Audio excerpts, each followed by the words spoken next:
অনেক এগিয়ে বাংলা, উন্নয়নে কেউ পারবে না, পৃথিবীর সেরা বাংলা, বিশ্ব বাংলা। আমার রামায়ণ, মহাভারত, কোরআন, বাইবেল শেষ হয়ে যাবে, তা আমার কাহিনী পুরোবে না। 67টা স্কিম আমরা চালাই, ছোট থেকে বড়, জন্ম থেকে মৃত্যু। इससे तो ऐसा ही लगता है उनके इस जवाब से कि उनको अब मुसलमानों के वोट की जरूरत नहीं है। मैंने उनसे बहस तो की नहीं, मैंने उनकी बात सिर्फ सुन ली। अस्सलाम वालेकुम। मैं फिराद हकीम। अफसोस के साथ कहना पड़ रहा है, जो एक गोदी मीडिया जो सिर्फ बीजेपी का प्रचार करता है और हमारे कौम, हमारे मुसलमान के ऊपर बहुत बार खराब बात बोल चुकी है, वो आज एक वीडियो वायरल की है जहां पर देखा जा रहा है जो हमारे वजीर आला ममता बनर्जी वो कुछ कह रही है जो एक मीटिंग में फ्लो में उनके मुंह से निकल गया। उसको लेके हमारे कुछ मुसलमान भाई बहुत तवज्जो दे रहे हैं। मैं कहता हूं जो और दूसरे मजहब के बारे में भी उस वीडियो में देखा जा रहा है, वो उनको ऐसा अहमियत नहीं दे रहा जितना हमारे कुछ मुसलमान भाई इसके ऊपर अहमियत दे रही है। हमारे पाक कुरान अल्लाह की भेजा हुआ किताब है और उसे हम सिर में रखते हैं, कोई उसे कभी छोटा नहीं कर सकता। और मैं दिल से, अगर मेरा नियत पुख्ता है, तो हमारे मजहब हमारे दिल में जो मजहब लेके खेलते हैं, वो आज हमारे मजहब के, हमारे मुसलमान वोट को डिवीजन करना चाहते हैं। करके क्या फायदा होगा? कभी कांग्रेस सीपीएम आएगी? नहीं आएगी। आएगी कौन? अगर तृणमूल जाता है तो बीजेपी रिप्लेस होगा। और इससे फिर ये बंगाल को, जहां पर हम अमन और चैन के साथ रहते हैं, जहां पर हम जो इच्छा खाते हैं, जो इच्छा पहनते हैं, हम लाउड स्पीकर से अजान सुनते हैं, जहां पर हम रास्ता में भी नमाज पढ़ते हैं, हमारे पास कोई पाबंदी नहीं है, क्या इसे जोगी का राज बना दिया जाएगा? मैं आपसे ये इल्तजा करता हूं जो इसे तवज्जो ना दीजिए और अपने नियत में पुख्ता रहिए। अगर कोई भाई को इसके लिए कोई भी तकलीफ हुआ तो मैं दिल से उनके लिए अफसोस महसूस करता हूं। ममता बनर्जी को मैं जितना दिन जानता हूं, पहले 35 साल, वो हर मजहब को दिल से इज्जत करती है, हमारे कलाम पाक को भी दिल से इज्जत करती है। ये कभी सोच भी नहीं सकती है जो किसी की तौहीन है। इसलिए इसमें भरोसा मत करिए।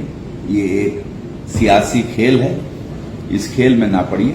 हम सब एक साथ रहें और इंशाअल्लाह ताला अमन और चैन के साथ बंगाल में एक साथ रहेंगे। ममता बनर्जी के गलत बयानी के ऊपर जनाब फरहाद हकीम ने फिर से मुसलमानों को बीजेपी का डर दिखलाने का काम किया है।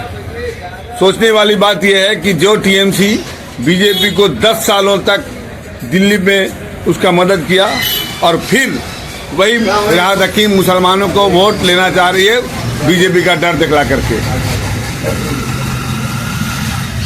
ममता बनर्जी साहिबा सियासी तौर पर जो भी बोलें, ये उनका हक है बोलने का, मगर जो बात उन्होंने मजहबी किताबों के ताल्लुक से की है और उसमें खास तौर से कुरान को भी जोड़ा है, तो ये सही नहीं हुआ, बहुत गलत हुआ। और मुसलमानों का जो अकीदा कुरान के मुतालिक है कि ये किताब जब से नाजिल हुई है उस वक्त से लेकर कयामत तक रहने वाली है और इसके जेर जबर में भी कभी फर्क नहीं आएगा, ये मुसलमानों का अकीदा है।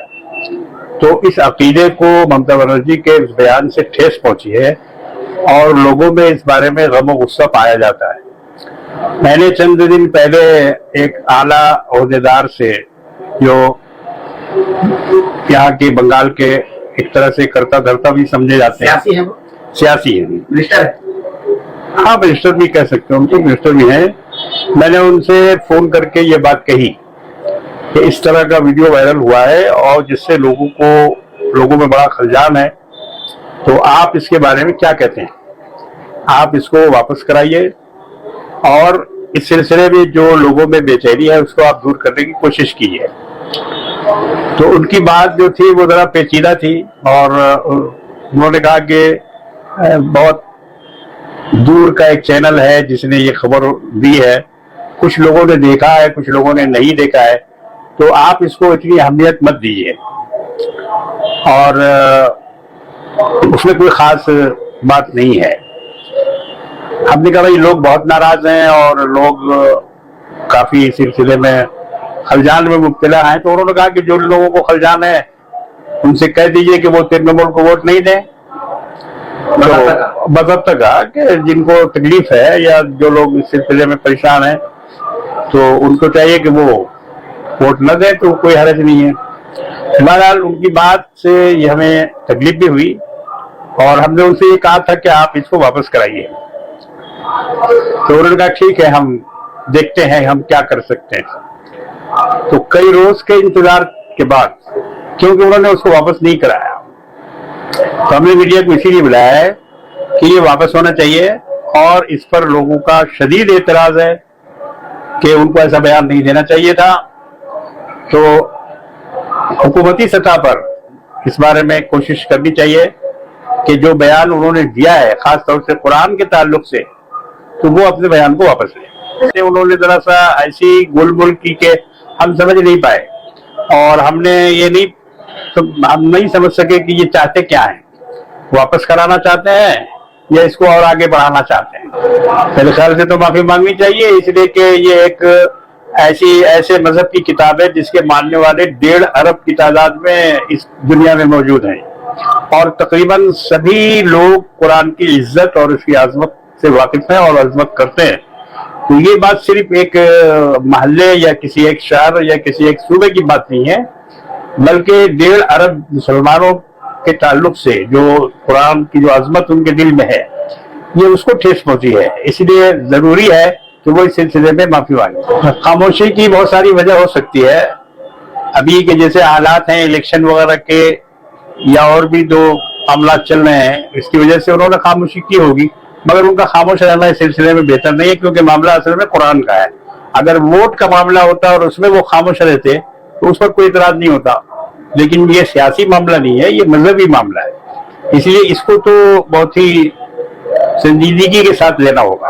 इलेक्शन में मुसलमानों को सेकुलर ताकत जो है जिसके अंदर हुकूमत बनाने की सलाहियत है, मुसलमानों को चाहिए कि उनको वोट दें और उनको और मजीद मजबूत करें और एक ऐसी हुकूमत हिंदुस्तान में बने जो हिंदुस्तान की हिफाजत करे, यहाँ के संविधान की हिफाजत करे और जो मुल्क चल रहा है खूबसूरती के साथ उसमें कोई फर्क ना आए, ऐसे लोगों को मुंतखब करना चाहिए। मुसलमानों को चाहिए कि 100% 100% वोटिंग करें और अपने वोट को जाया मत करें, अपने वोट को तकसीम न होने दें।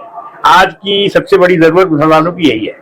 मगरबी बंगाल के मुसलमानों की उम्मीद आपसे जुड़ी हुई है, लोग आपकी आवाज सुनना चाहते थे कि आप कब लब्बैक करें और लोग आए, इस पर किस तरह का आपका पैगाम है? इंशाल्लाह कोई जरूरत पड़ेगी तो हम लोग जरूर मिलेंगे और इस सिलसिले में भी हम लोग मिलेंगे।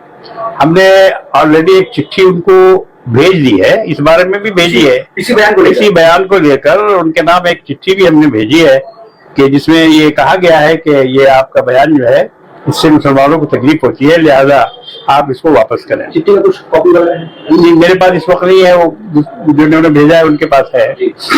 तो अब यह है कि हम इस सिलसिले में उनसे मिलेंगे भी, बात भी करेंगे, गुफ्तगू भी करेंगे। अब देखिए हम पॉलिटिकल सवाल का जवाब तो दे नहीं सकते हैं, क्या होगा, क्या असर पड़ेगा, क्या नहीं पड़ेगा, इसका जवाब तो जो लोग सियासत करते हैं वही लोग बता सकते हैं। हो सकता है वो तहकीक करें इसको और एनालिसिस करके अगर वो बता सकते हैं तो बताएं। अभी तक ना ही कोलकाता पुलिस ने फेक वीडियो बताया है, ना ही ऑल इंडिया तृणमूल कांग्रेस के पेज पे फेक वीडियो का टैग लगा है और ना ही स्पोक्सपर्सन ने कहा है टीएमसी का कि ये फेक वीडियो। अगर फेक वीडियो है तो फिर पुलिस खामोश क्यों है? अगर फेक है तो इसको फेक साबित किया जाए, साबित करना होगा, सिर्फ फेक कह देने से नहीं होगा, इसको साबित करना होगा। इस मसले के ऊपर में कुछ सहाफी ने आवाज उठाया था और उनको करीबन 6.5 घंटा जो है थाना में बैठा दिया गया उसके बाद जबरन से ये वीडियो डिलीट कराई गई, इसमें क्या कहेंगे आप? कि अगर कोई गलत चीजों पर आवाज उठा रहा है उसके मीडिया पर जो कदगन हो रही है इसको देखिए, ये सब सियासत है और सियासत में ये सब कुछ चलता है। सियासी लोग बहुत कुछ करते हैं, तो ये उसी का एक रद्द अमल है जो सामने आया। इसकी जरूरत तो है और इससे उनका इमेज बढ़ेगा। उनका जो इमेज है बंगाल में, खासतौर से अकलियतों में, उसमें और इजाफा होगा। टीएमसी के नेत्री है, ये कोई सही दिमाग का आदमी इस तरह की बात नहीं कर सकता। कोई इंसान किसी भगवान या खुदा या अल्लाह का अंग या उसका हिस्सा नहीं हो सकता है। ये सब गलत बात है मुसलमान की।